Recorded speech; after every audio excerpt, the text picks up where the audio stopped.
E aí, PhD, como você está? O termo de consentimento livre e esclarecido, que a gente chama de TCLE, e o termo de assentimento livre e esclarecido, que a gente chama de TALI, são os documentos mais importantes para o Comitê de Ética e para a Plataforma Brasil. Neste vídeo, eu vou te explicar como evitar erros comuns para fazer com que o seu projeto seja aprovado o mais rápido possível. Assiste até o final.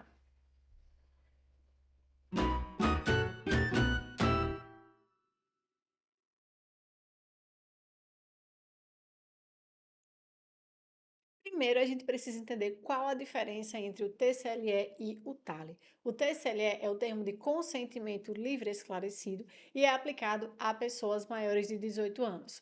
Já o termo de assentimento livre e esclarecido é o termo também de consentimento, mas a gente chama de assentimento, aplicado a crianças e adolescentes. Toda vez que a sua pesquisa envolver crianças e adolescentes, além das crianças ou adolescentes assinarem o TALI, os pais ou responsáveis vão assinar um TCLE dizendo que autorizam que essas crianças ou adolescentes ou legalmente incapazes podem participar desta pesquisa, certo? Então, esse TCLE ou esse TALI, eles podem ser de várias formas. Normalmente, a gente escreve um documento, mas ele pode ser de forma oral, ele pode ser através de linguagem de sinais ou de outras formas que sejam adequadas para os participantes da sua pesquisa. Isso porque, para o comitê de ética, a coisa mais importante são os participantes. Então, se o participante não entende um termo escrito, ele vai assinar um termo que seja, por exemplo, um desenho, tá? Se for no caso de uma criança. Então, você tem que fazer de tudo para que no TCLE o seu participante entenda. É como eu sempre falo, escrever é um exercício de empatia. E aqui isso é muito forte. Você tem que se colocar no lugar desse participante e se perguntar: será que ele vai entender, tá? Então, esse é um ponto muito importante. Isso porque você precisa considerar as características individuais, sociais, econômicas e culturais da pessoa ou do grupo de pessoas, de participantes que vão fazer parte da sua pesquisa, certo? É muito importante também que fique muito claro, né, dentro do seu termo de consentimento livre e esclarecido ou do termo de assentimento livre e esclarecido, quais serão as abordagens metodológicas que serão usadas, ou seja, a quais situações esses participantes vão precisar serem submetidos. E tudo isso consta, né, na resolução 510 de 2016, tá? E lá vai ser solicitado que você descreva como vai acontecer essa comunicação durante esse processo, ou seja, como que você vai chegar nesse participante, como que você vai fazer o convite, como que você vai explicar a pesquisa para ele. Um outro ponto, né, que é, na verdade, o primeiro erro, é justamente a linguagem inacessível. Então, muitas pessoas escrevem o documento como se fosse para o comitê de ética, numa linguagem muito pomposa. Só que aí o público-alvo pode não entender aquela linguagem. Então, o erro mais comum em termos de TCLE e TALI é voltar com pendência para que você reescreva em uma linguagem mais clara, certo?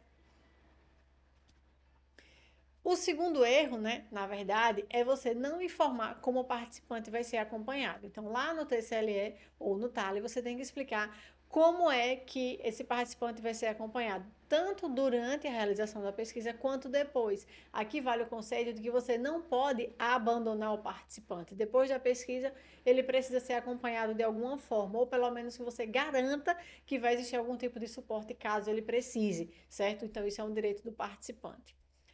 O terceiro erro é você não mencionar os riscos. Para o comitê de ética, é entendível que toda pesquisa envolve riscos. Aí você vai dizer, mas a minha pesquisa é um questionário online, Paula, não tem risco nenhum. Tem, tá? Qualquer tipo de pesquisa, seja em maior ou menor gradação, vai oferecer algum tipo de risco, certo? E esse risco ele pode ser físico, por exemplo, se você coleta um sangue, tem um risco de doer, né? De fazer uma perfuração na pele, ou pode ser de ordem psíquica. Então, imagine, tivemos agora, né, esse acidente com a Braskem em Maceió, tá? Imagine se eu vou fazer uma pesquisa com aquele público, pessoas que tiveram que sair dos seus locais onde cresceram, né, onde moraram a vida inteira. Então, qualquer pergunta que eu fizer em relação a isso pode mexer com a ordem psíquica dela, ela pode ficar emocionada, por exemplo, pode trazer memórias tristes, né, ou memórias afetivas. Então, isso é um tipo de risco, tá? Mesmo que mínimo, mas ele é um tipo de risco. Ou pode ser um risco moral, ou intelectual, social, cultural, tá? N possibilidades. Então, você precisa dizer quais são os riscos e se eles são mínimos, médios ou severos ou riscos altos, tá? Então, é importante que você garanta também não só dizer quais são os riscos, mas quais são as estratégias que você vai usar para minimizar estes riscos. Uma aluna minha do Decola na Plataforma, que é o meu treinamento para aprovação do projeto na Plataforma Brasil em até 30 dias, já fez um trabalho com comunidades ribeirinhas, acho que ali próximo daquela região de Brumadinho, onde houve, né, um acidente também. E aí, ela enviou o projeto, estava tudo certinho, e aí eles perguntaram para ela como que você vai garantir o acesso, o suporte psicológico a essas pessoas. Então, imagine, ela estava fazendo uma pesquisa totalmente da área de geografia, para entender a geografia do lugar. Ela nem imaginou nada de questão de psicólogo, nada. Ela até me disse, Paula, como que eu vou procurar uma psicóloga, né? Como que eu vou ter acesso a isso? Eu orientei para ela, né, como que ela tinha que fazer. Então, dizer que aqueles participantes, eles caso precisasse de algum tipo de suporte psicológico, poderiam contar e ela teria que ver quem seria essa pessoa que daria esse suporte. Claro que não tem já que tá assim tudo certo, aquele suporte marcado tal dia, tal hora, não. Você tem que ter um sistema de que se a pessoa procurar, precisar, você vai poder atender. Então ela precisaria confirmar com algum profissional que pudesse atender aquela equipe ou direcionar para a unidade de saúde, algo desse tipo. Mas você tem que ter uma forma de como vai minimizar este risco, certo? Isso porque os riscos eles podem ser, por exemplo, constrangimento, desconforto, estresse, cansaço ao responder as perguntas. Tem questões que são gigantes, né? Então, por exemplo, nesse caso, você pode dizer que uma forma de minimizar é a pessoa conhecer as perguntas, ela tem o direito de responder ou não responder algum tipo de pergunta, pode fazer uma pausa. Então, são N formas que você pode fazer para minimizar. Então, você tem que dizer, né, que esse participante pode, por exemplo, deixar de responder alguma pergunta ou deixar de participar da pesquisa a qualquer momento. Dói, né, dizer isso, porque a gente pensa, meu Deus, eu vou perder o participante. Mas você tem que colocar, porque isso é uma norma, tá? Então, você tem que deixar no TCLE e no TALE o participante à vontade para ele deixar de participar da pesquisa quando ele quiser, certo? Isso é uma frase que tem que ter lá. E que isso não vai acarretar em nenhum tipo de prejuízo para ele, tá?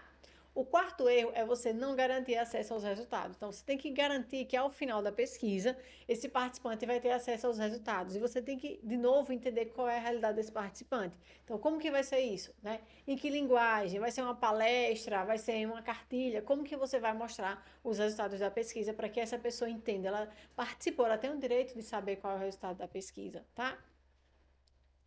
O quinto erro é você não garantir a confidencialidade. Você, em hipótese alguma, pode apresentar, por exemplo, o rosto da pessoa, nome, salvo, por exemplo, eu tenho uma aluna que ela trabalha com artistas e ela quer enaltecer esses artistas. Então, essas pessoas assinaram um documento dizendo que elas autorizavam, tá, que os dados dela, nome, profissão fossem divulgados. Então, aí pode, mas de forma geral, em uma pesquisa, tá, você não pode divulgar o nome do participante, imagem do rosto, a menos que seja, né, com a tarjazinha sem mostrar, porque você tem que manter a confidencialidade e o sigilo dos dados, isso é muito importante, certo?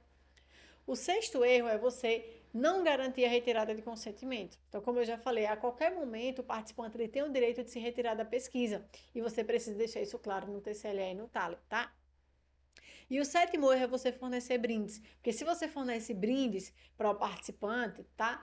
Algum tipo de retorno, isso pode soar como um óbice ético, como se você está comprando a pessoa. Então, não pode, em hipótese alguma, ter esse tipo de cenário, certo?